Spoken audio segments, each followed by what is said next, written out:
یہ ہو گیا رفع سبابہ کا مسئلہ۔ اب اس کے بعد جب دعائیں جو کچھ بھی ہے نا پڑھ لیں گے، دعائیں پڑھنے کے بعد سلام پھیر دیں گے۔ 2 رکعت والی نماز ہوگی تو تحیات پڑھ کر کے اور ساتھ میں درود پڑھ کر کے، اور اگر دوسرا تشہد ہے مثال کے طور پر 3 رکعت والا 4 رکعت والا، تو ایسی صورت میں بقیہ دعائیں بھی پڑھیں گے۔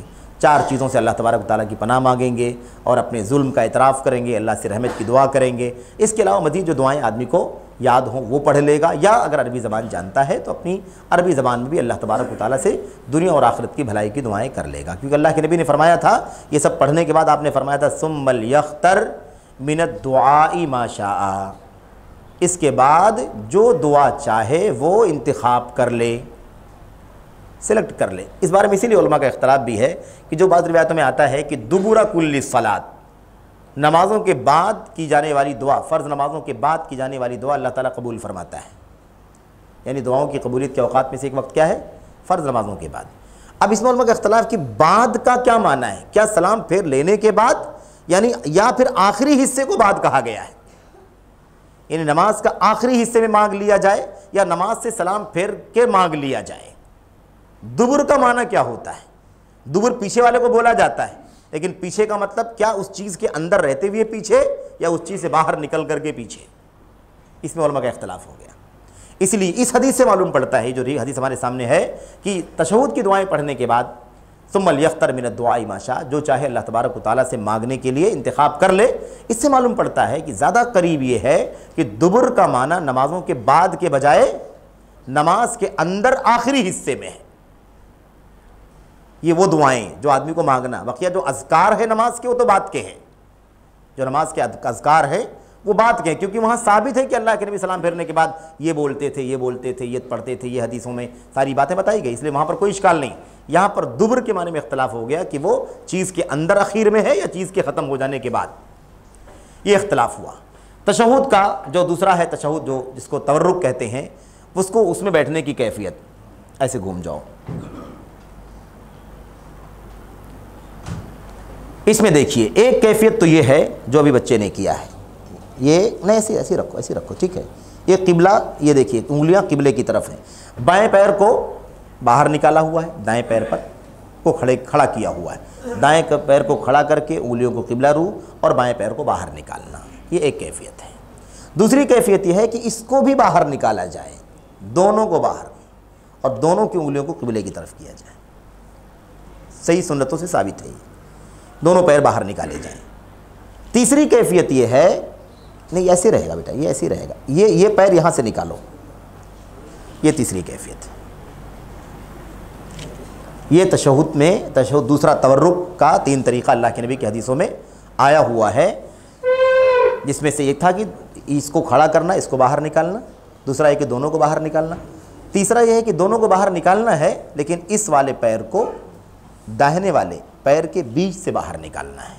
یہ تینوں کیفیتیں اللہ کے نبی کی حدیثوں میں آئی ہوئی ہیں، اس لیے ان تینوں میں سے جیسے آدمی عمل کر سکتا ہے وہ عمل کر سکتا ہے، اور یہ سنت کے مطابق ہوگا، سنت کے باہر نہیں جائے گا۔ لیکن مسلک وغیرہ کے اگر اقوال دیکھیں گے، ائمہ کے ہاں، امام شافعی کے ہاں، امام مالک کے ہاں، تو کئی اقوال ہے۔ کوئی کہتا ہے کہ دونوں تشہد میں پیر پر ہی بیٹھا جائے گا، دائیں پیر کو کھڑا کیا جائے گا۔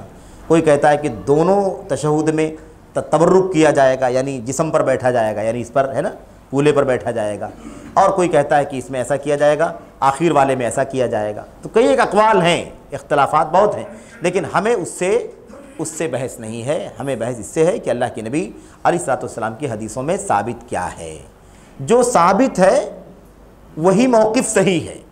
تو یہ جو ہم لوگ ابھی پڑھ رہے ہیں یہ دوسرے تشہد کی بات چل رہی ہے، تیسری رکعت میں یا چوتھی رکعت میں ہم تشہد کرتے ہیں دوسرا، تو اس طرح سے ہمیں بیٹھنا ہے۔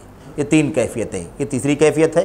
اب بچہ ہے، اس کے لیے بیٹھنا آسان ہے، ہو سکتا ہے ہمارے لیے ہر کیفیت میں بیٹھنا مشکل ہو، تو جس کے لیے جو کیفیت آسان ہے اس کیفیت میں وہ بیٹھے، لیکن سنت سے باہر نہ جائے، ایسا نہیں ہونا چاہیے۔ قبلے کی طرف انگلیاں ہمیں کرنے کی کوشش کرنی چاہیے، کیونکہ یہ بہت معنی رکھتا ہے۔ اللہ تبارک و تعالیٰ قبلے کی طرف ہے، اللہ کے نبی نے کیا فرمایا؟ اللہ تعالیٰ قبلے کی طرف، اس لیے نماز کے اندر کسی کو تھوکنے کی ضرورت پڑ جائے اللہ کے نبی کے زمانے میں تو کہا گیا کہ قبلے کی طرف نہیں تھوکو گے۔ قبلے کی طرف کیوں نہیں تھوکو گے؟ کیونکہ قبلے کی طرف اللہ ہے۔ اب ذہن میں نہ لائے کہ اللہ تبارک و تعالیٰ قبلے کی طرف ہے، یعنی قبلہ روح ہم ہو رہے ہیں تو کہا کہ اللہ تبارک و تعالیٰ کی طرف ہم رخ کر کے نماز پڑھ رہے ہیں کہ نہیں پڑھ رہے ہیں؟ اللہ تعالیٰ کا حکم ہے، اور قبلہ رو ہونا یہ نماز کا بہت بنیادی حصہ ہے، شرط۔ کوتاہی کر لے اگر کوئی آدمی اور قبلہ رو نماز نہ پڑھے تو اس کی نماز نہیں ہوگی، اسے نماز دہرانا پڑے گا جب اسے پتہ چلے گا کہ میری نماز غیر قبلہ کی طرف ہوئی ہے۔ ہاں کوئی عذر ہو، رات کا اندھیرا ہو، تنہائی ہو، اس وقت جو کوشش کر سکتا تھا کوشش کیا، پتہ لگایا، لیکن پھر بھی صبح پتہ چلا کہ قبلے کی طرف نماز نہیں پڑھی تھی، کسی اور طرف پڑھی تھی، تو اللہ تبارک و تعالیٰ معاف فرما دے گا، جو نماز ہو گئی وہ ہو گئی، لیکن کوتاہی کرنا اچھا نہیں ہے۔ تو خیر خلاصہ کلام یہ ہے کہ یہ نماز سے متعلق چند مسائل تھے، چند باتیں تھیں جو آپ کے سامنے پیش کی گئی ہیں، اور جو باتیں ہیں وہ انشاءاللہ تبارک و تعالیٰ نماز کے بعد آپ سے ہوں گی۔ اللہ سے دعا ہے کہ اللہ تعالیٰ ہم سب کو عمل کرنے کی توفیق عطا فرمائے، آمین رب العالمین۔ کوئی اشکال ہو، کوئی شبہ ہو تو آپ ضرور ذکر کیجیے گا، تاکہ ہماری معلومات کے مطابق جو باتیں ہوں گی آپ تک پہنچائی جائیں گی۔ جزاکم اللہ خیر و احسن الجزاء۔ السلام علیکم ورحمۃ اللہ وبرکاتہ۔